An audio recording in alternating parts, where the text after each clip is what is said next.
Tarbiyah Sunnah Channel. Lillah, nyunnah, merenah. Assalamualaikum warahmatullahi wabarakatuh. Innal hamdalillah hamdan katsiran thayyiban barakan fi kama yuhibbu rabbuna wa yardah. Asyhadu an la ilaha illallah wahdahu la syarika lah wa asyhadu anna Muhammadan abduhu wa rasuluhu la nabiyya ba'dah. Qala Allah ta'ala fi kitabil karim a'udzu samii'il alim minasyaitonir rajim. Ya ayyuhalladzina amanu taqullaha haqqa tuqatih wa la tamutunna illa wa antum muslimun. Ya ayuhan nasu taqu rabbakum alladhi khalaqakum min nafsin wahidah wa khalaqa minha zawjaha wa bassa minhuma rijalan katsiran wa nisaa wa taqullaha alladhi tasaaluna bihi wal arham innallaha kana 'alaikum raqiba. Ya ayyuhalladzina amanu taqullaha wa qulu qawlan sadida yuslih lakum a'malakum wa yaghfir lakum dhunubakum wa may yuti'illaha wa rasulahu faqad faza fawzan 'azima amma ba'd. Bapak-bapak dan ibu-ibu, baik para jamaah yang hadir di Masjid Umar bin Khattab di Desa Selacau, Bandung Barat ataupun para jamaah yang bergabung bersama Radio Tarbiyah Sunnah dan juga channel-channel dari Facebook, Instagram, dan YouTube Tarbiyah Sunnah Media. Pada kesempatan sore hari ini kita akan melanjutkan kembali pembahasan ayat yang ke-127 dari rangkaian ayat-ayat yang terdapat di dalam surah Al-Baqarah. Pada ayat yang ke-127 ini Allah Ta'ala berfirman, A'udzu bisyaitonir rajim, wa id yarfa'u Ibrahimul qawa'id minal bait wa Ismailu rabbana taqabbal minna innaka antas samiul alim. Dan ingatlah ketika Nabi Ibrahim dan juga Ismail setelah selesai meninggikan pondasi-pondasi dari Baitullah yaitu Ka'bah, mereka berdoa, Rabbana taqabbal minna, ya Rabb kami, taqabbal, terimalah dari kami, innaka anta, sesungguhnya engkau, as-sami', maha mendengar, al-alim, maha mengetahui. Maka kata Syekh Muhammad bin Utsaimin, lamma dzakara Allah Subhanahu wa ta'ala annahu ja'ala hadzal baita masabatan lin-nas, bayyana Allah ta'ala kaifa nasha'a hadzal baita, faqala ta'ala wa yarfa'.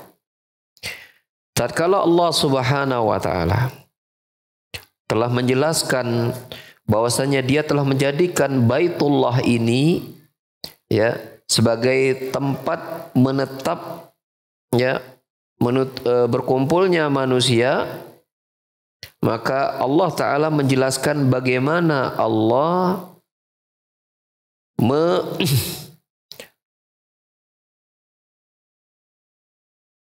menggambarkan pertumbuhan pendirian Baitullah ini, yaitu dalam bentuk wa'id yarfa'u, yaitu ketika Nabi Ibrahim meninggikan bangunan Ka'bah tersebut. Ya.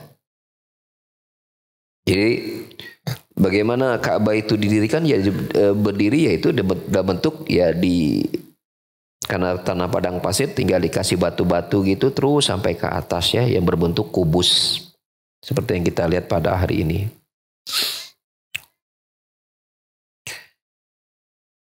Dan firman Allah Subhanahu wa ta'ala, dan ingatlah ketika Nabi Ibrahim mendirikan bangunan, mendirikan pondasi Baitullah.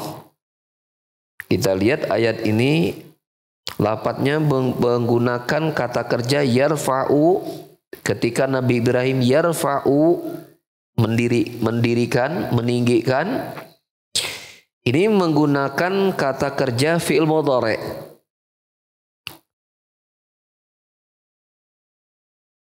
Fungsi dari fi'il mudhari' adalah untuk menjelaskan pekerjaan itu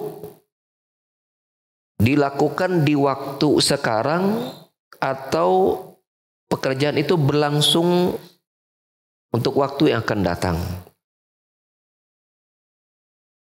Sementara Nabi Ibrahim itu dijelaskan dalam ayat ini bukan sedang meninggikan bangunan Ka'bah tersebut, tetapi bahkan Nabi Ibrahim sudah mendirikan bangunan Ka'bah tersebut. Lalu apa manfaatnya atau faidahnya Allah menggunakan kata kerja fi'il mudhari'? Kenapa tidak pakai kata kerja fi'il madhi yang menunjukkan bahwa pekerjaan itu sudah selesai, bahwa Nabi Ibrahim sudah selesai meninggikan bangunan Ka'bah, meninggikan pondasinya. Ya, mengapa menggunakan kata kerja fi'il mudhari' yang seolah-olah artinya, dan ingatlah ketika Nabi Ibrahim sedang atau akan meninggikan bangunan Ka'bah. Padahal konteksnya itu Nabi Ibrahim dan Ismail bahkan sudah meninggikan bangunan Ka'bah. Maka kata Syekh Utsaimin, yu'abbaru bil mudhari' anil madhi ala hikayatil hal. Diungkapkannya dengan kata kerja fi'il mudhari' seolah-olah bahwa Nabi Ibrahim sedang atau akan meninggikan pondasi Ka'bah, padahal kenyataannya adalah sudah meninggikan pondasi Ka'bah tersebut. Ya. Bertujuan untuk menggambarkan situasi seolah-olah Nabi Ibrahim itu sedang meninggikan pondasinya dengan tujuan bahwasanya hari ini seolah-olah Ka'bah itu sedang ada di hadapan mereka. Pendiriannya soal digambarkan sedang berlangsung. Sedang berlangsung.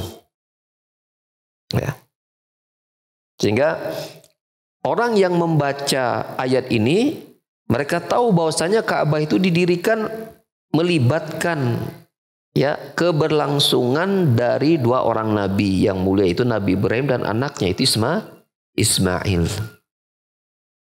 Ya. Tentang Ibrahim ada fiha qiraatan. Ada dua cara membaca Ibrahim. Bisa dengan dikasrohkannya ha, menjadi Ibrahim, atau dengan difathakannya ha, dibaca Ibroham. Ibroham. Oleh sebagian orang dibacanya menjadi Abraham. Contohnya salah satu presiden Amerika Serikat namanya Abraham Lincoln. Itu aslinya adalah Ibroham atau Ibrahim. Dua-duanya boleh. Kalau di kita Ibrahim berubah menjadi Baim. Wong gitu. Wong Indonesia.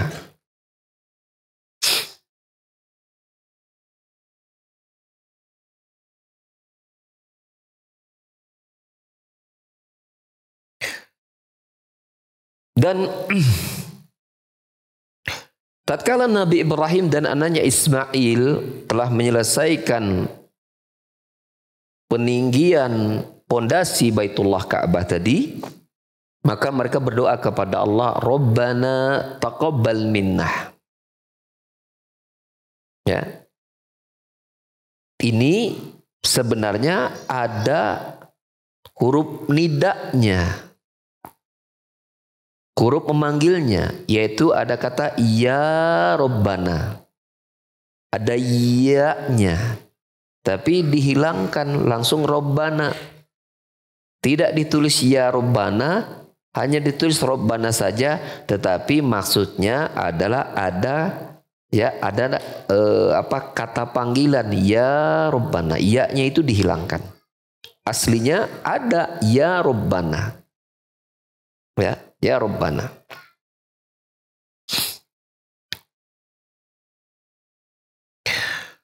Ya Rabbana,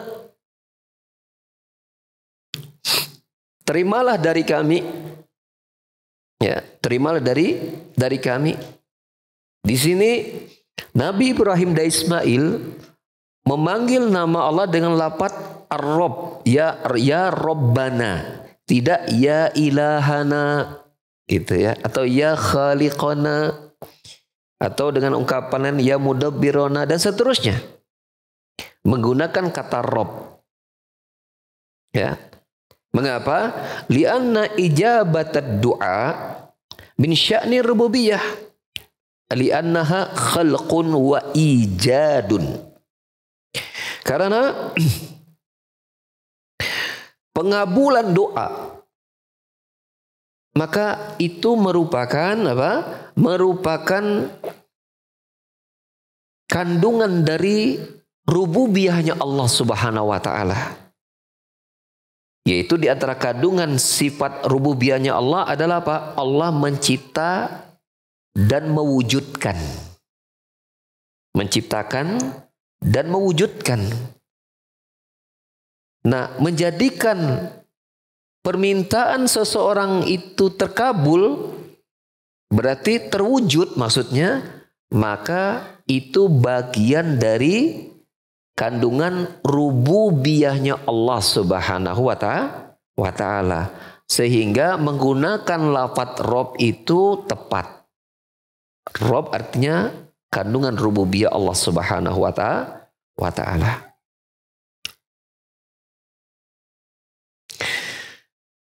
Permintaan taqabbal itu artinya dari kata qabul.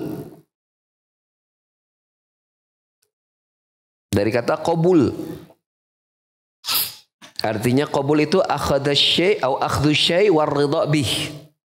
Arti qabul itu dipegang dan ridho ketika mengambilnya. Ya. Sehingga ketika kita berdoa Rabbana taqabbal minna ya Rabb kami, atau ketika Nabi Ibrahim dan Nabi Ismail berdoa ya Rabbana taqabbal minna, kabulkan. Kita kan menjadi kata kabulkan doa. Gitu kan? Alhamdulillah sudah menjadi bahasa Indonesia. Rabbana taqabbal minna artinya ya Allah taqabbal minna, kabulkan doa kami. Maksudnya kabul di sini artinya apa? Ya Allah terimalah dalam keadaan engkau meridhoinya. Ya Allah meridhoi kami sebagai ya hambamu yang melakukannya.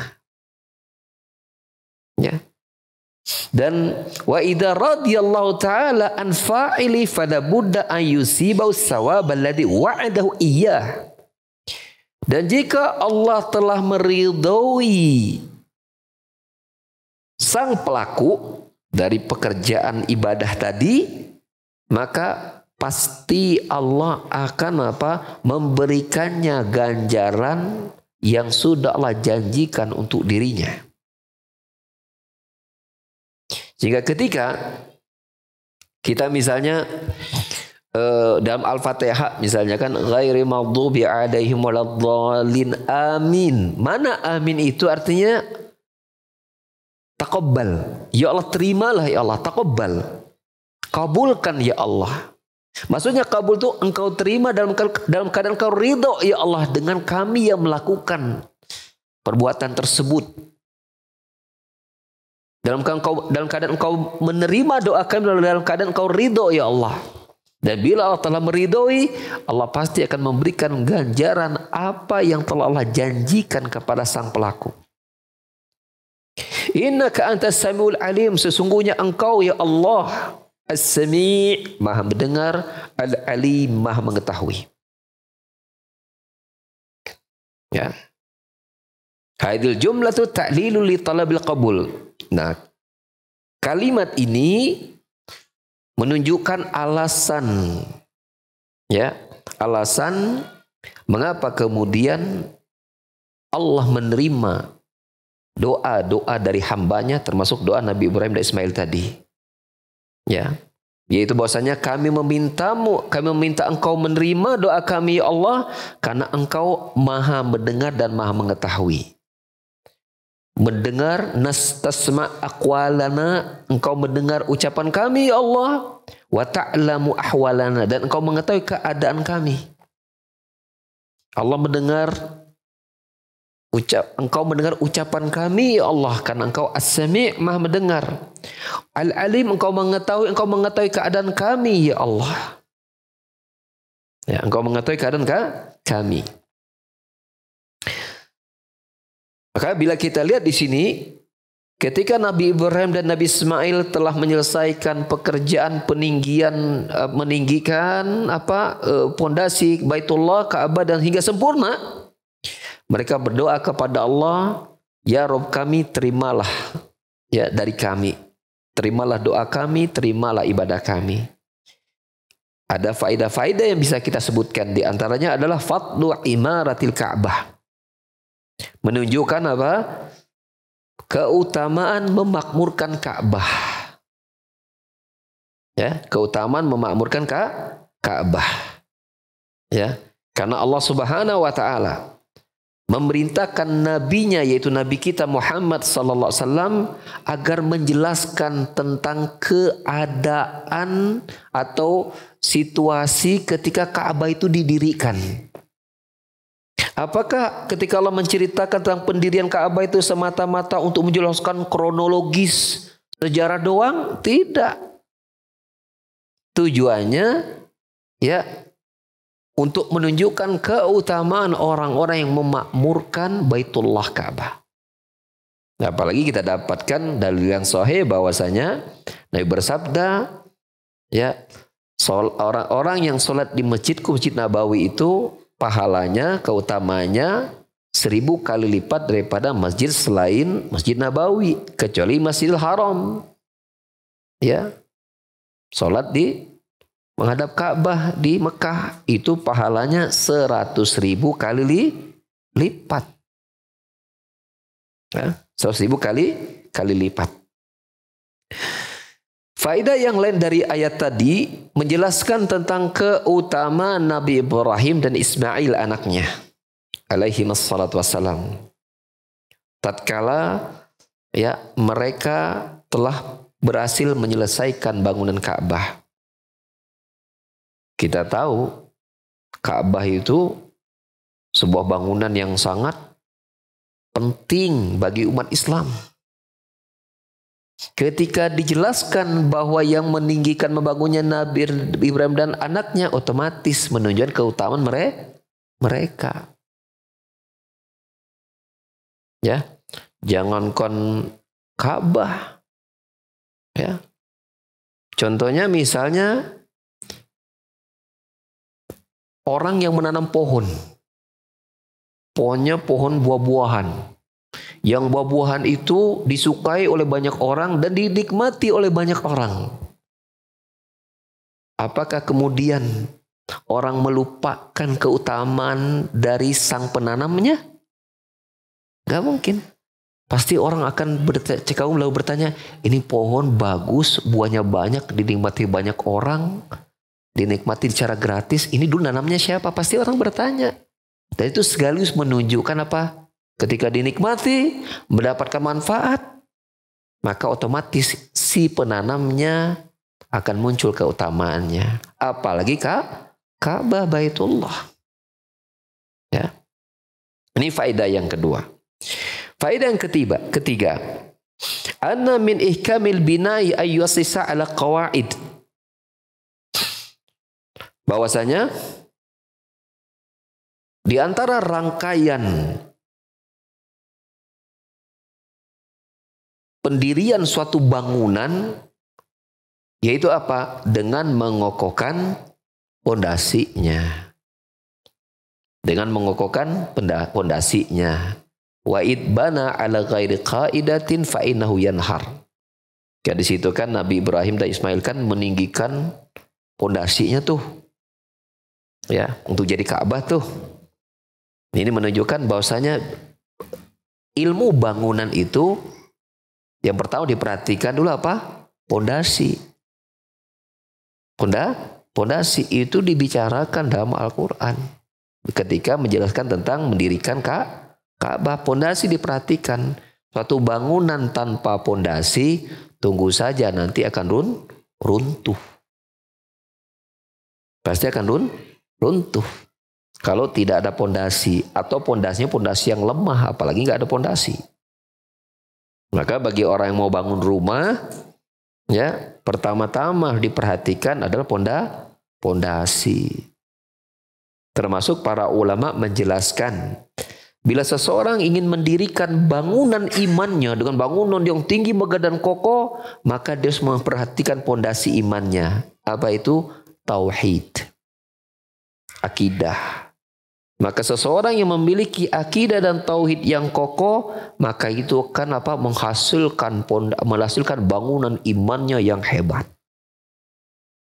Ya. Sehingga itu menjadi dakwah pertama seluruh para nabi dan rasul yang Allah utus kepada manusia. Allah berfirman di dalam surah An-Nahl ayat yang ke-36, "Walaqad ba'asna fi kulli ummatin rasula u'budullaha wajtanibut taghut." Sungguh telah kami utus setiap umat itu seorang rasul untuk menyampaikan kepada kaumnya, u'budullaha wajtanibut taghut, beribadahlah hanya kepada Allah dan tinggalkan semua sesembahan selain Allah. Karena ini pondasi. Amalan-amalan itu akan melahirkan buah yang sangat banyak bila memiliki dasar iman yang kokoh yang kita kenal dengan nama akidah atau tauhid. Pindah kita kepada faedah berikutnya dari ayat tadi. Jawazul mu'awanati fi af'alil khair. Kan Nabi Ibrahim bersama anaknya kan berkolaborasi itu mendirikan Baitullah kan, meninggikan pondasinya, menunjukkan bolehnya seseorang itu saling bekerja sama dalam melaksanakan kebaikan-kebaikan. Apalagi Allah Ta'ala berfirman, ya, wa ta'awanu 'alal birri wat taqwa. Ya, saling tolong menolonglah kalian dalam melakukan peramalan-amalan kebaikan dan dalam meninggalkan perkara-perkara yang ya ditakutkan, artinya dilarang oleh Allah Subhanahu wa taala. Jadi albir wa taqwa bila dia dipisahkan lafadznya hanya menyendiri, maka artinya seluruh amalan kebaikan dan dijauhkannya amalan keburukan. Adapun ketika albir dan takwa itu disatukan, maka albir artinya amalan-amalan kebaikan dan at-taqwa meninggalkan amalan-amalan keburukan atau mewaspadainya. Sama dengan ya antara fakir dan miskin. Sebagian ulama menyatakan bahwasanya ya ketika lafadz fakir itu menyendiri atau lafadz miskin menyendiri, maka ya miskin ya fakir mananya sama. Tapi ketika disatukan fuqara wal masakin, maka yang fakir itu lebih miskin daripada yang miskin. Begitu juga contohnya dua lafadz ketika bersatu maknanya beda, ketika dipisahkan maknanya bersatu. Idza istama iftaraqa wa idza iftaraqa istama'a. Contohnya apa? Lafadz Islam dan iman. Ya. Ketika lafadz iman menyendiri, datangnya iman seperti ya ayyuhalladzina amanu, wahai orang beriman, maka itu mencakup semua orang yang memiliki iman walaupun imannya sebesar biji sawi, masih mukmin. Orang yang misalnya ya iman yang dalam hatinya kecil sehingga melahirkan amalan-amalan yang tidak banyak. Sedangkan ketika Islam dan iman disatukan, maka Islam artinya melakukan amalan-amalan lahir, iman melakukan amalan-amalan batin. Terpisah. Iman ya, rukun iman, amalan batin. Islam artinya amalul zahir, mengucapkan kalimat syahadat, salat, zakat, saum dan haji, itu melibatkan fisik. Namun ketika dia menyendiri, maka tercakup makna keduanya. Ketika Allah memanggil orang yang beriman, maka mencakup orang-orang yang mengerjakan amalan fisik dan dengan iman yang ada pada mereka dengan berbagai macam tipikal atau klasifikasi kondisi imannya. Semuanya dipanggil. Jadi ketika Allah misalnya contoh mewajibkan tentang ya ayyuhalladzina amanu kutiba alaikumusiyam, wahai orang-orang beriman, diwajibkan kepada kalian saum, maka orang yang misalnya masih mukmin, yang sholatnya barangkali juga tidak banyak gitu ya, tetap wajib saum. Orang yang baca Qur'annya jarang-jarang tetap wajib saum. Orang yang kandungan imannya kepada Allah juga mungkin sedikit tetap wajib saum. Karena ketika lafaz iman berpisah dengan lafaz Islam, maka artinya mereka yang memiliki amalan lahir maupun amalan batin diwajibkan melaksanakan saum.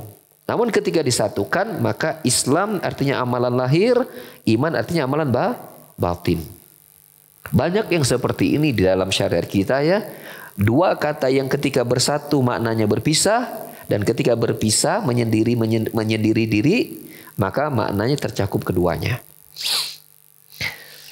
Faedah yang lain dari ayat tadi, ahammiyatul qabul wa annal madara fil haqiqah alaihi, menunjukkan tentang pentingnya dikabulkannya amalan seseorang atau dikabulkannya doa seseorang. Karena hakikat dari suatu amalan adalah apa? Diterimanya amalan tersebut. Ya, diterimanya amalan tersebut. Berapa banyak? Fakam min insanin amila a'malan qasirah wa laysa lahu min amali ila ta'ab wa lam tanfa'hu. Wa kam min insanin amila a'malan qalilatan qabilat fanafa'ahu Allahu biha. Karena berapa banyak seseorang yang melakukan banyak amalan tapi tidak ada yang dia dapatkan kecuali hanya kelelahan saja dan tidak bermanfaat untuk dirinya karena tidak mendapatkan pahala.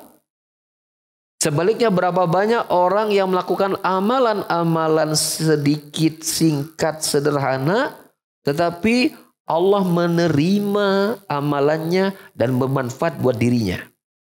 Oleh karenanya Nabi Sallallahu Alaihi Wasallam bersabda, "Rubba sa'imin hadduhu min siyami al-ju' wal-dhama, wa rubba qa'imin hadduhu min qiyami as-sahar." Bisa jadi ada seseorang itu bersaum, tidaklah yang dia dapatkan dari bagiannya kecuali hanya apa? Lapar dan haus saja. Padahal amalan saum itu amalan yang mengerahkan tenaga, pikiran, bahkan biaya. Ya, misalnya untuk sahur dan berbuka. Demikian juga ya bisa jadi ada seseorang yang sholat malam yang tidak dia dapatkan kecuali hanya lelah begadang. Lelah begadang. Maka oleh karena itu penting bagi seseorang untuk memperhatikan ya syarat-syarat diterimanya pengabulan suatu amalan. Salah satunya adalah apa? Berdoa agar Allah menerimanya. Jangan kemudian setelah dikerjakan udah pede gitu kan. Iya mah dah punya celengan tabungan pahala.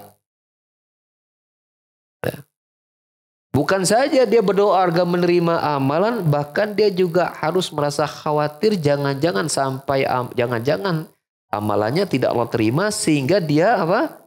Beristighfar. Karena mungkin dia melihat ini kayaknya sulit diterima karena ada kekurangan. Maka dia beristighfar. Misalnya habis sholat. Maka amalan habis sholat pertama istighfar 3 kali.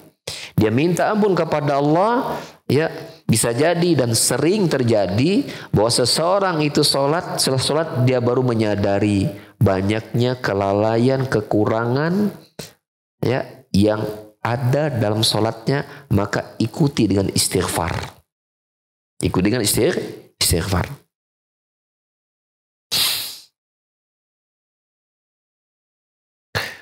Faedah yang lain dari ayat tersebut, yaitu Allah menutup ayat tadi dengan perkataan Nabi Ibrahim dan Ismail, ya Allah terimalah amalan kami, sesungguhnya Engkau Maha mendengar lagi Maha melihat. Ya, Engkau Maha mendengar lagi Maha melihat. Dibahas satu-satu, Maha mendengar dulu. Ya, Maha mendengar, Al-Alim, dia adalah nama Allah. Ya, dia adalah nama Allah. Ya, As-Sami', ya, As-Sami', As-Sami' artinya Allah adalah nama Allah As-Sami'.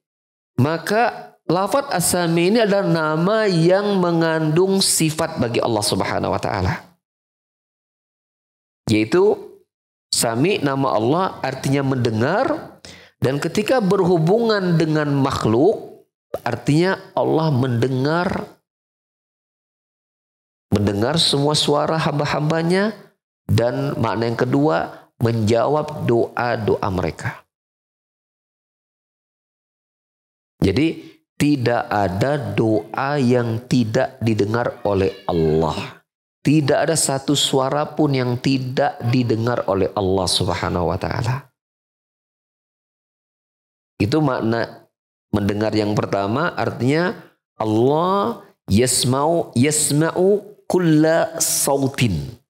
Allah mendengar semua suara. Mendengar semua suara. Baik suara hati maupun suara lisan. Baik yang tersembunyi maupun terang-terangan. Mana mendengar yang kedua, artinya Allah mendengar doa-doa para hambanya, dalam pengertian Allah akan mengabulkan doa mereka.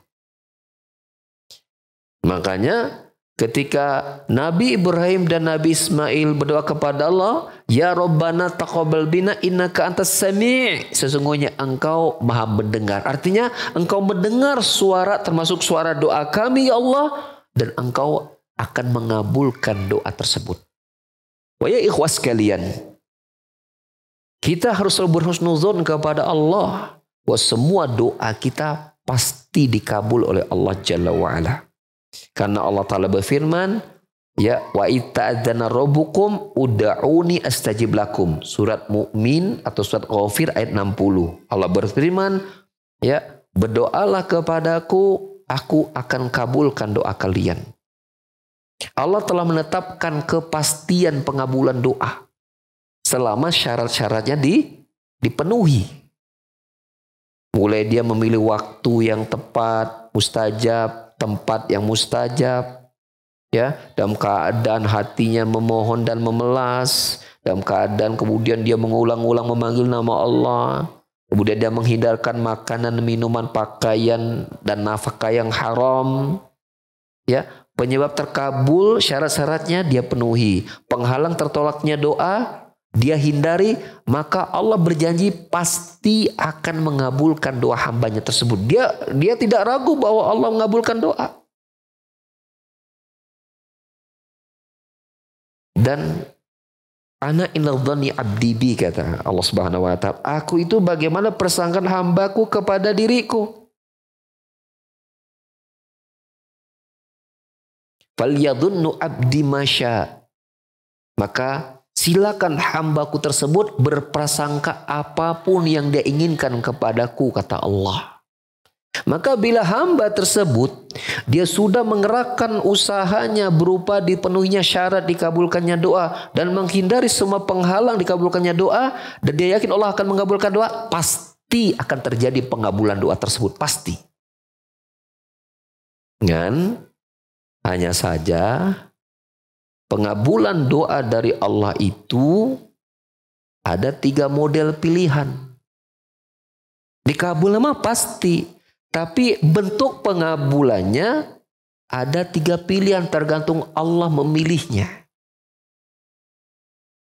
Dalam sebuah hadis riwayat Muslim, Rasulullah sallallahu alaihi wasallam bersabda, "Ma min muslimin yad'ullaha bid'awatin laisa fihi ismun wala qati'atur rahim illa a'tahu Allahu ihdas salasin."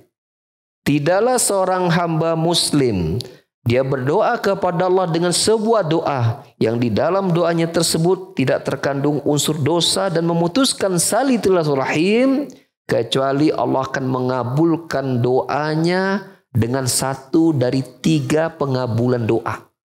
Dikabul mah pasti, tapi bentuk pengabulannya itu ada 3 alternatif, 3 pilihan, 3 choice, 3 pilihan. Ya, salasa choices. Ya, 3 pilihan. Fa imma an tu'ajjala lahu da'watuhu. Bila yang pertama, iya Allah segerakan apa yang diminta. Allah segerakan apa yang dia minta. Atau wa imma ayyadakhiraha fil akhirah. Atau Allah simpan pengabulannya nanti di hari kiamat, di hari akhirat. Wa imma ayyasrifa anhu as-su'u misluh, atau Allah menggantinya dengan Allah palingkan dia dari keburukan sebesar doa yang dia minta. Maka di situ pilihannya imma 2 di dunia atau 1 di akhirat. Di dunia berupa apa? Imma yang dia minta Allah segerakan, atau keburukan yang akan menimpanya Allah halangi sehingga tidak jadi menimpanya sebesar doa yang dia minta. Walidzalika aksiru fid doa. Oleh karena itu banyakin doa sebanyak-banyaknya. Minta apa saja. Minta sama Allah, minta berkali-kali, minta berulang-ulang. Setiap waktu kau perlu doa. Karena Allah menjamin doa itu akan dikabulkan. Andai kita minta 10. Ya, 5 disimpan di hari kiamat. 5 di dunia kan lumayan. Iya enggak? Ima disegerakan pengabulannya, atau Allah hindarkan kita dari berbagai macam keburukan. Andai keburukan itu ada 20, kita minta doanya 50. Terhindar 20, 10-nya disegerakan, 20-nya simpan di hari kiamat. Untung semua. Oleh karena itu, saya sering mengulang-ulang perkataan Umar bin Khattab radhiyallahu an yang dinukilkan oleh Syekhul Islam Ibnu Taimiyah dalam kitabnya Iqtida'us Siratal Mustaqim. Umar pernah berkata, ya,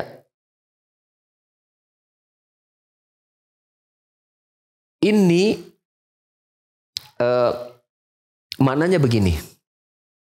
Sesungguhnya aku tidak berkonsentrasi pada pengabulan doa. Inni la hamilu hammal ijabah. Sesungguhnya aku tidak berkonsentrasi pada pengabulan doa.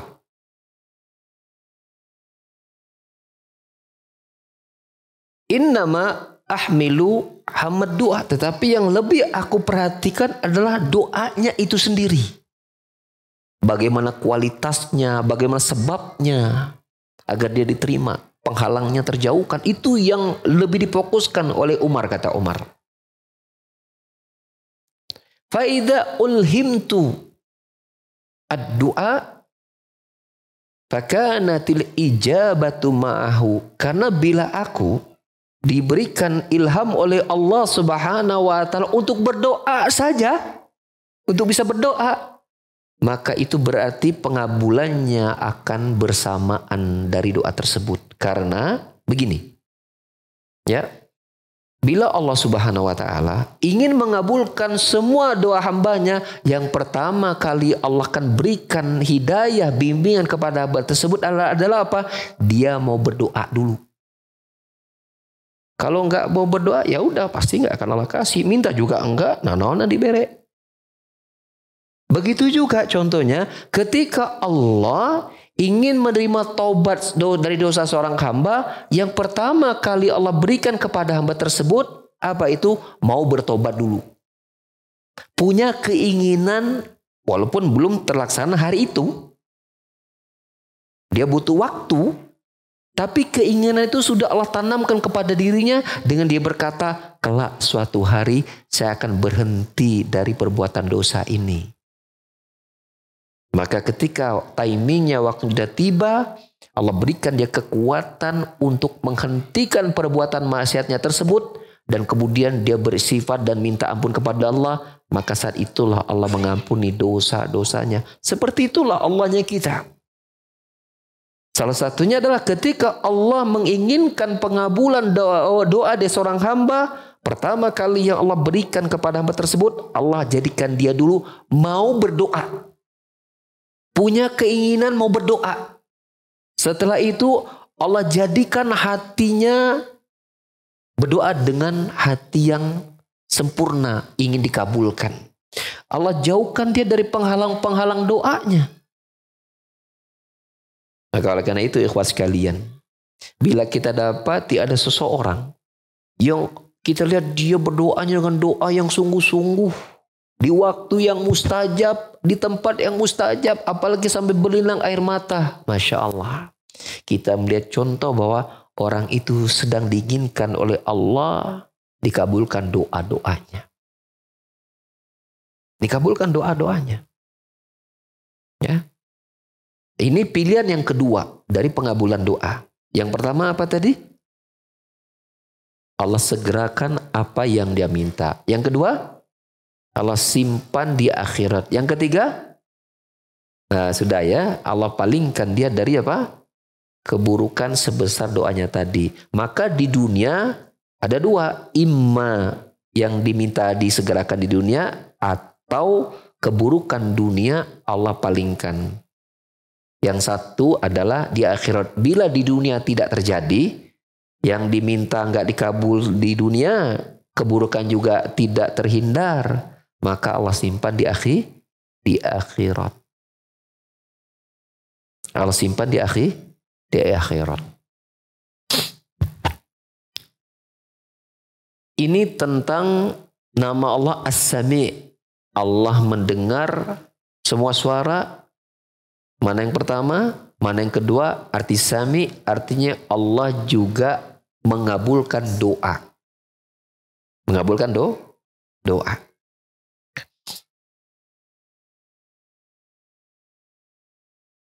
Apa dalil mana Sami itu Allah mendengar suara-suara? Dan juga apa dalil bahwa makna mendengar artinya Allah mengabulkan doa-doa? Famisalul awal, contoh bahwa Allah mendengar suara, qauluhu tabaraka wa ta'ala, firman Allah tabaraka wa ta'ala, Allah sebutkan di surat Az-Zukhruf ayat 80. Am yahsabuna anna la nasma'u sirrahum wa najwahum bala wa rusuluna ladaihim yaktubun. Apakah mereka menyangka ya bahwasanya kami tidak mendengar rahasia dan bisik-bisik mereka? Maksudnya tidak mendengar apa? Tidak mendengar ucapan suara-suara mereka. Demikian juga Allah sebutkan di awal surah Al-Mujadilah. Ya, qad sami Allahu qaulal lati tujadiluka fi zawjiha wa tashtaki ila Allah. Sungguh Allah mendengar ucapan seorang wanita yang dia ya mengadukan dirinya tentang urusan suaminya. Wa tashtaki ila Allah, dan dia mengeluh kepada Allah, mengadukan ceritanya kepada Nabi, melaporkan tentang keadaan suaminya dan mengeluhnya kepada Allah. Jadi boleh kita menceritakan kesulitan kita bukan dalam rangka mengeluh, tapi mencari solusi. Karena si wanita ini bernama Khawlah, itu suaminya pernah mengatakan begini, ya anti kadhahri ummi, kamu itu seperti punggung ibuku. Maksudnya apa? Kalau nama punggung ibu boleh nggak disentuh namanya ibu, punggungnya sampai dipeluk segala macam? Kan nggak boleh. Berarti dia ingin menyampaikan buat dia seolah kayak apa? Kayak ingin berpisah, seolah-olah ingin bercerai. Atau dia tidak ingin menyentuh istrinya. Itu kinayah yang seperti itu. Nah, dia menyampaikannya kepada Rasulullah SAW. Hukumnya apa? Namanya hukmul zihar. Dalam pembahasan fikih namanya ahkamul zihar namanya. Seperti itu. waktu itu ada Aisyah. Karena wanita ini, Khawlah ini datang ke rumah Rasul. Waktu Rasul berada di rumah Aisyah. Aisyah itu nggak mendengar apa yang mereka bicarakan. Kenapa? Bari ngarewos, berbisik-bisik. Ya, tidak berdua-duaan tentu di balik dinding, tapi sangat kecil suaranya. Karena si wanita ini tetap ingin menjaga harga diri suaminya jangan sampai terdengar sama orang lain. Aisyah nggak bisa mendengar. Sementara kita tahu rumahnya Aisyah Rasulullah SAW itu sangat kecil, nggak bisa mendengar. Tapi Allah mendengar dari atas arsy. Yang Aisyah tidak mendengar jaraknya sangat dekat, tapi Allah mendengar suara bisikan itu. Ini menjadi dalil Allah mendengar semua suara yang dirahasiakan ataupun yang ditampakkan. Makna yang kedua adalah Allah As-Sami, artinya Allah mengabulkan doa. Seperti qaul mustalih sami Allahu liman hamidah. Seperti ucapan orang yang sholat ketika dia bangkit dari ruku, apa? Sami Allahu liman hamidah. Allah mendengar orang yang memujinya. Ya, maksudnya adalah apa? Yakni istijaba liman hamidahu. Yaitu Allah mengabulkan doa orang yang memujinya. Ya, mendengar doa orang yang memujinya.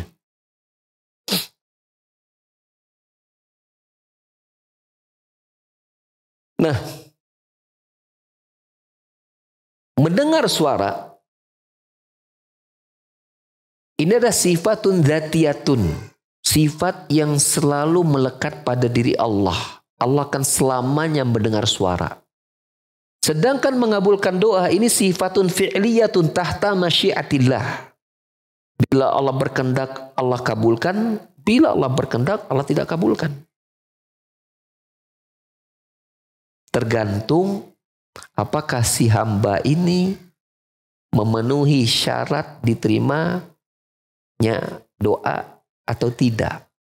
Kalau tidak terpenuhi, ya Allah gak akan terima. Walaupun Allah mendengar suara dia meminta, tapi syarat diterimanya doa tidak dia penuhi, ya Allah akan tolak doanya. Seperti Nabi SAW bersabda, Innallaha la yakbalu. Ya, doa al-abdi min qalbin lahin ghafilin lahin. Atau maka Rasulullah SAW, Allah tidak akan menerima doa dari seorang hamba yang ketika berdoa itu kan hati yang lalai. Allah nggak akan dengar dan kabulkan doa itu. Contoh doa, ya, Rabbighfirli wa liwalidayya warhamhuma kama rabbayani shaghira. Apa artinya? Rabbighfirli, ya Rob kami, ampunilah. Rabbighfirli, ya Rob, ampunilah aku. Ampuni kedua orang tuaku. Sayangi mereka berdua sebagaimana mereka menyayangiku masih kecil. Doanya apa isi kandungannya? Minta agar Allah mengampuni dosanya dan dosa kedua orang tuanya, plus agar Allah menyayangi mereka berdua. Ketika mengucapkan itu, pikirannya tentang apa? Ya menbal di mana ayeuna teh? Mulutnya Rabbighfirli walidayya warhamhuma kama rabbayani shaghira. Pikirannya kanu dagang, pikirannya urusan rumah, pikirannya urusan bisnis, pikirannya urusan yang lain-lain. Itu Allah tidak akan kabulkan doa yang seperti itu. Matak ketika doa teh wayana kudu hafal jeung arti-artina. Jadi ketika minta itu tahu itu minta naon. Sebagian orang kenapa kemudian doanya itu tidak khusyuk dan maksimal? Karena seringkali doa hafal barjeng tapal itu doa minta naon sih? Baca, hafalkan, dan hadir hati ketika membaca doa tersebut.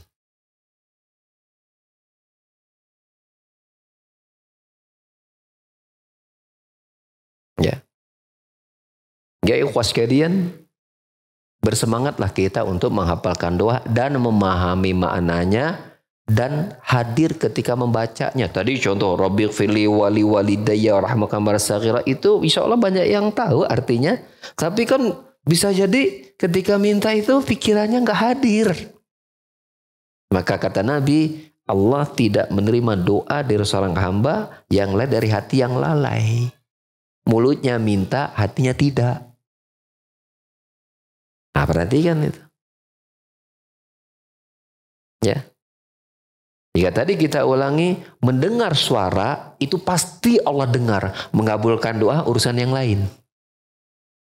Mendengar suara sifat dzatiyah, sifat yang selalu ada pada diri Allah, bahwa Allah akan selalu mendengar semua suara. Tidak ada kemudian satu waktu Allah mendengar, suatu tidak, nggak ada. Nggak pernah satu detik pun Allah tidak mendengar suara seluruh makhluknya, nggak ada.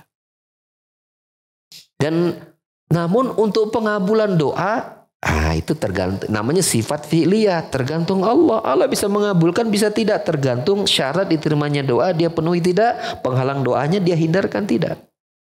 Dan Allah ketika mendengar suara dan mengabulkan tidak pernah salah dalam mengabulkan doa. Sejuta manusia berdoa di malam Lailatul Qadar. Yang di Bandung pakai bahasa Sunda, Jakarta pakai bahasa Betawi, di Jawa pakai bahasa Jawa, ya, di Sulawesi pakai bahasa buat Sulawesi, di Sumatera pakai bahasa Batak, Palembang, berdoa di malam yang sama Lailatul Qadar, di waktu yang sama dengan sejuta orang, dengan sejuta permintaan. Tidak kemudian untuk yang di Sumatera salah kasih, itu sebenarnya untuk yang di Sulawesi. Enggak pernah kebalik. Padahal bahasanya beda-beda. Coba kalau antum jadi ya majikan. Datang 2 pegawai. Minta permintaan yang sama, jangan beda. Permintaan yang sama. Yang satu orang Jawa, yang satu orang Sunda. Mintanya sama, yang pinjam duit. Yang satu pakai bahasa Jawa, yang satu pakai bahasa Sunda. Ngomongnya bersamaan. Antum kira-kira arti itu. Pasti antum berkata, oke lah, hiji-hiji. Padahal mintanya sama. Pakai bahasa Indonesia. Pakai bahasa Sunda. Ya, satu-satu. Sunda ngerti. Jawa terjemahkan. Mau apa? Itu baru 2. 2 orang dengan bahasa berbeda. Permintaan yang sama. Lalu bagaimana dengan sejuta manusia? Apalagi manusia yang berdoa itu lebih dari 1 juta. Meminta dengan permintaan yang berbeda-beda, dengan bahasa yang berbeda-beda. Allah tidak pernah salah dalam mengabulkan doanya. Yang satu yang kawin, nggak kemudian dikasih, ya, yang sukses bisnis, nggak pernah terbalik dalam mengabulkan doa. Nggak pernah terbalik. Itulah maha kuasanya Allah Subhanahu Wa Taala dan dalam kesempurnaannya dalam as-sami, yaitu maha mendengar. Itu Allah Jalla wa'ala. Belum lagi kita ada yang berdoanya itu bari bisik-bisik. Ngomongnya bari bisik-bisik. Bahkan ucapan hati sekalipun Allah mengetahuinya. Allah mendengarnya. Ya.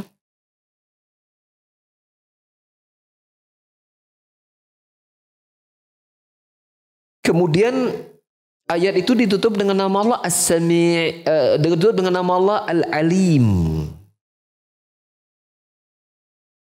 Ya, Al-Alim.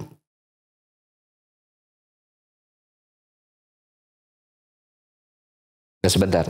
Sedangkan mana Allah mendengar doa, yaitu dalam surat Ibrahim ayat 39. Inna Rabbi lasami'ud du'a. Sesungguhnya Robku itu mendengar doa. Artinya apa? Mengabulkan doa. Ya. Makna mengabulkan, mendengar dengan makna mengabulkan doa. Di antara di dalam surat Ibrahim ayat 39. Ya, dalilnya surat Ibrahim ayat 39. Yang terakhir adalah menetapkan makna al-alim, ilmu untuk Allah Subhanahu wa taala. Beriman kepada Allah tentang berilmu, perhatikan oleh kita, yaitu Allah berilmu pada perkara yang global maupun yang rinci, pada perkara yang sedang berlangsung, pada perkara yang ada atau yang tidak kelihatan, atau perkara yang mungkin terjadi, harus terjadi, dan mustahil terjadi. Allah tahu. Contoh, ya, bahwa Allah mengetahui secara umum, Allah menggambarkan Allah tahu segala sesuatu. Allah sebutkan di surah At-Talaq ayat 12. Lita'lamu annallaha ala kulli syai'in qadir wa annallaha qad ahata bi kulli syai'in ilma. Agar kalian mengetahui bahwasanya Allah ya berkuasa atas segala sesuatu, dan agar kalian mengetahui bahwasanya Allah ilmunya meliputi segala sesuatu. Ini Allah gambarkan dulu bahwa ilmunya Allah itu meliputi segala sesuatu dulu. Ya. Kemudian ada ayat yang menjelaskan Allah berilmu tentang rinciannya. Selain segala sesuatu Allah tahu, tiap bagian-bagiannya dengan rinciannya Allah pun tahu. Jadi selain komprehensif plus detail. Komprehensif dan detail. Apa dalil detailnya ilmu Allah? Allah sebutkan di dalam surat Al-An'am 59, wa indahu mafatihul ghaibi la ya'lamuha illahu wa ya'lamu ma fil bari wal bahr wa ma tasqutu min waraqatin illa ya'lamuha wa la habbatin fi dhulumatil ardi wa la ratbin wa la yabisin illa fi kitabim mubin. Dan di sisi Allah ada kunci-kunci kegaiban yang tidak mengetahui kunci-kunci tersebut kecuali hanya Allah saja. Allah mengetahui apa yang ada di daratan dan di lautan. Tidak ada satu daun pun yang jatuh kecuali Allah mengetahuinya. Tidak ada satu bibit yang tumbuh di malam yang sangat gelap di atas permukaan bumi ini kecuali Allah tahu tumbuhan apa itu yang tumbuh.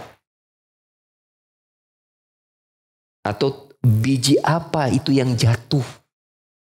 Jadi tidaklah ada daun yang jatuh atau biji yang jatuh di muka bumi di malam gelap gulita kecil kecuali Allah tahu bijinya pohon apa, di mana jatuhnya, kapan jatuhnya. Tidak ada yang basah dan yang kering kecuali semuanya telah tertulis dalam kitabun mubin, kitab yang nyata yaitu Lauh Mahfudz. Jadi biji buah yang jatuh, daun yang jatuh di malam hari di permukaan bumi ini Allah tahu kapan jatuhnya, daun apa yang jatuh, di tempat mana dia jatuh.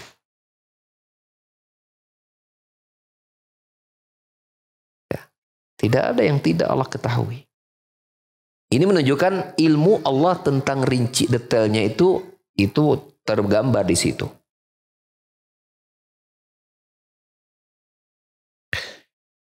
Misalu ilmi bil mawjud.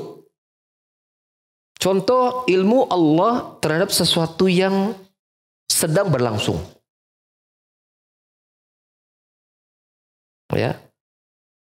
Allah sebutkan di dalam surah Al-Baqarah tadi dan surah Al-An'am 59 ya tentang ilmu Allah yang tafsil sifatnya, detail sifatnya.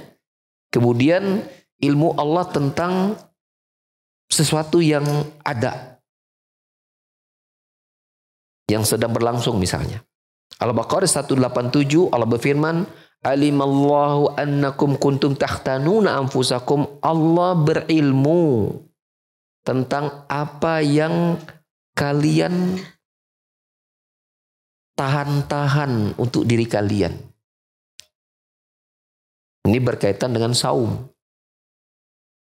Ya, ketika orang bersaum itu punya syahwat, maka Allah tahu apa yang mereka tahan, ya, dan kemudian Allah akan berikan Sehingga mereka tidak menahannya lagi. Di antaranya apa? Makan dan minum dan berhubungan badan bersama pasangan. Uhillal lakum lailatas siyami rafasa ila nisaikum hunna libasul lakum wa antum libasul lahun alimallahu annakum kuntum takhtanuna anfusakum. Ya. Allah tahu apa yang kalian tahan, maka di malam harinya Allah halalkan kalian untuk makan minum dan menggauli istri-istri kalian. Allah tahu yang sedang terjadi yang dirasakan oleh manusia. Sebagaimana Allah Subhanahu wa taala mengetahui apa yang tidak terlihat, di antaranya kejadian-kejadian di masa yang lalu. Ya. Seperti juga Allah mengetahui kejadian-kejadian di masa yang akan datang, di antaranya keadaan pada hari kiamat. Allah tahu. Bagaimana nasib manusia itu, surga nerakanya, Allah tahu. Ya. Termasuk Allah tahu kejadian-kejadian yang kemungkinan itu akan terjadi. Diprediksi yang akan terjadi, Allah tahu prediksi itu. Sebagaimana Allah tahu tentang apa yang Allah wajibkan untuk dirinya. Seperti Allah mengetahui rincian perbuatan dirinya sendiri. Kalau kita kan manusia suka lupa pada apa yang sudah kita kerjakan kan? Benar nggak? Coba ada yang bisa ingat sebulan lalu di jam segini lagi ngapain? Kita udah lupa. Boro-boro setahun 2 tahun, sebulan lalu, jangan nggak sebulan lalu, minggu lalu lupa. Jangan minggu lalu, jangan-jangan yang kemarin juga udah lupa. Tapi Allah tidak pernah tidak tahu apa yang dikerjakan oleh dirinya. Ya, dan itu menjadi sifat wajib bagi Allah Subhanahu wa taala. Termasuk Allah mengetahui sesuatu yang mustahil terjadi dan bagaimana itu terjadi Allah tahu. Seperti misalnya, ya, mustahil Allah itu memiliki anak. Mattakhadallahu min walid wa ma kana min ilahin idzan la da kullu ilahin bima khuliqa wa la ala ba'dum ala ba'din. Al-Mu'minun 91. Allah tidak pernah mengambil anak. Kalau seandainya Allah memiliki sesembahan bersama dirinya, maka semua sesembahan itu akan apa? Akan menghancurkan, mengalahkan Tuhan-Tuhan yang lain. Ya. Sebagian berkata, "Lau kana fihi ma alihatan illallah la fasada." Kalau seandainya ada selain Allah sesembahan, maka itu akan apa? Akan hancur. Ya, akan hancur. Langit bumi akan hancur. Tapi kan mustahil adanya sembah-sembahan atau pengatur selain Allah kan? Mustahil kan? Tapi kalau saat ini terjadi, Allah tahu bahwa itu pasti akan hancur langit dan bumi. Kalau sesembahan itu ada selain Allah Subhanahu wa taala, maka Allah menetapkan sesembahan itu hanya satu saja. Yang ngatur itu satu saja, langit dan bumi dan semua alam semesta ini, yaitu Allah Subhanahu wa taala saja. Contoh sekarang. Mustahil dalam ukuran dunia kita, tapi pernah Allah lakukan. Contoh sekarang. Contoh sekarang. Ada nggak orang yang tidak menikah bisa punya anak? Mustahil nggak? Mustahil. Tapi Allah menjadikan Maryam bisa punya anak. Bisa punya anak.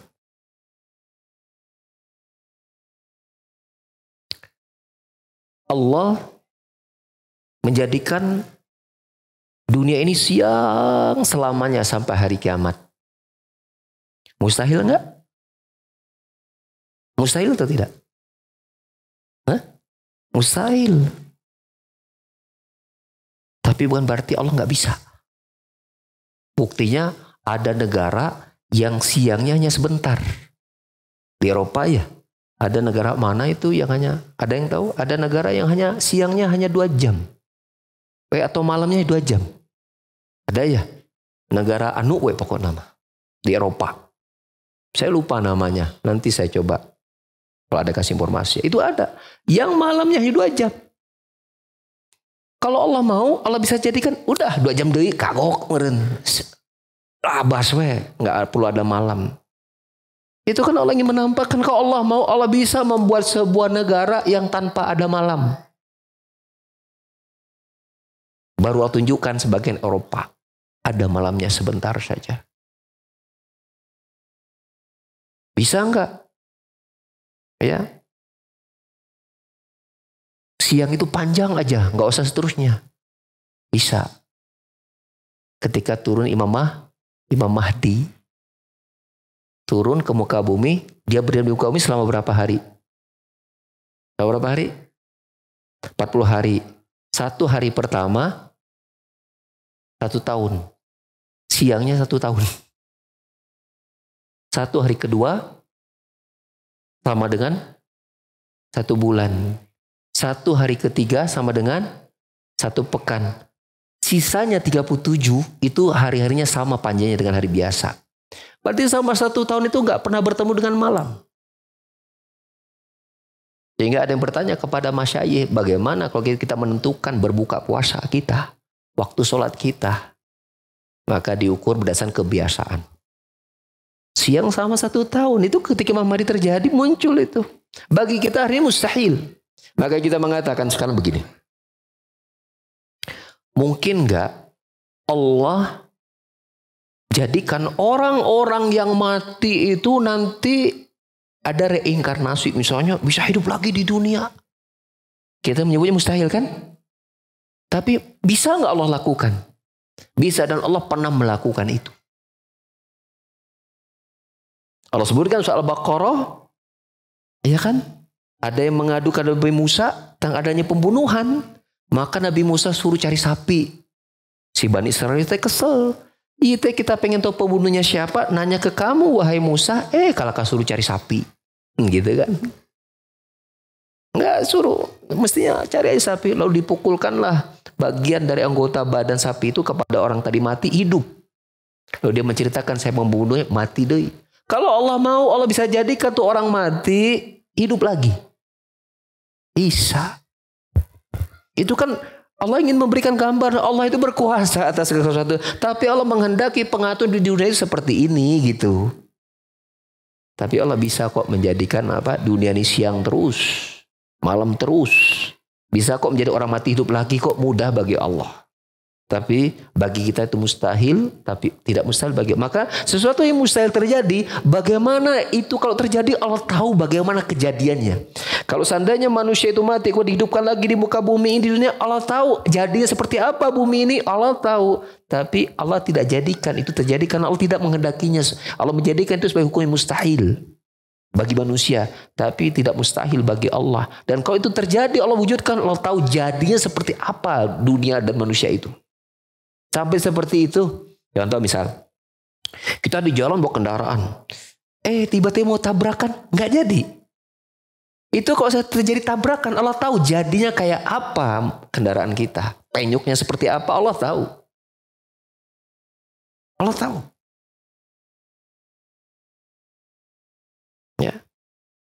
Ada orang sehat, dia tidak sakit. Tapi kalau dia sakit, Allah tahu kalau dia sakit akan seperti apa keadaan dirinya. Sebagaimana ketika orang sakit, Allah tahu. Ya, seandainya dia sakit sampai mati. Tapi kalau seandainya dia sakit kemudian dia sembuh, Allah tahu kalau dia sembuh seperti apa kehidupannya. Allah tahu apa yang dia jalani dalam hidupnya di dunia. Itulah ilmunya Allah Subhanahu wa ta'ala. Ya. Nah, oleh karena itu ketahuilah oleh kita bahwasanya barang siapa yang mengingkari ilmunya Allah maka dia kafir. Baik berkaitan ilmu yang baik yang dia ingkari itu berkaitan dengan ilmu Allah yang bersifat perbuatan Allah atau yang bersifat perbuatan kepada makhluknya.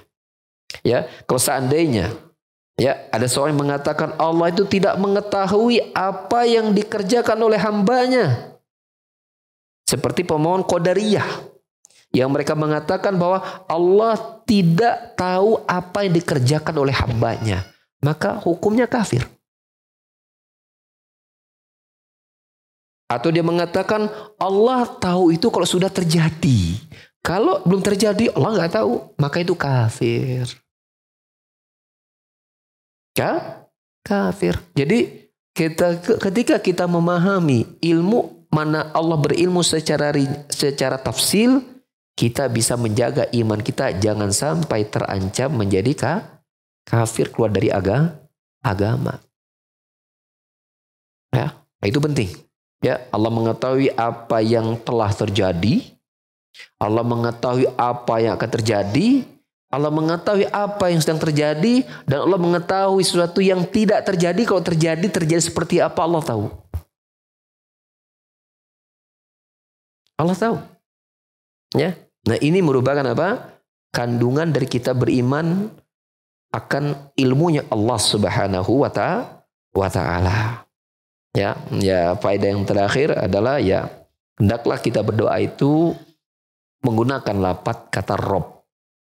Nah, dan itu banyak doa-doa yang dilakukan oleh para nabi dan rasul dengan menggunakan lafaz Robbana di awalnya. Seperti doa Nabi Adam, Robbana dzalamna anfusana wa lam taghfir lana, dan seterusnya. Ya. Itu banyak ya. Seperti doa Nabi Ibrahim juga, ya, Rabbi ja'alni muqimas salah wa min dzurriyyati Rabbana wa taqabbal du'a. Itu dengan kata Rabb. Ya, jadi memanggil Allah dengan kata Rabb untuk kita hadirkan di awal sebelum doa-doa yang kita minta. Ini bagian dari pengajaran Allah Subhanahu wa Ta'ala dalam berdoa kepadanya yang Allah ajarkan kepada para hambanya. Demikian para jamaah sekalian, kajian yang bisa kita sampaikan di sore hari ini. Ya, kalau ada pertanyaan silakan.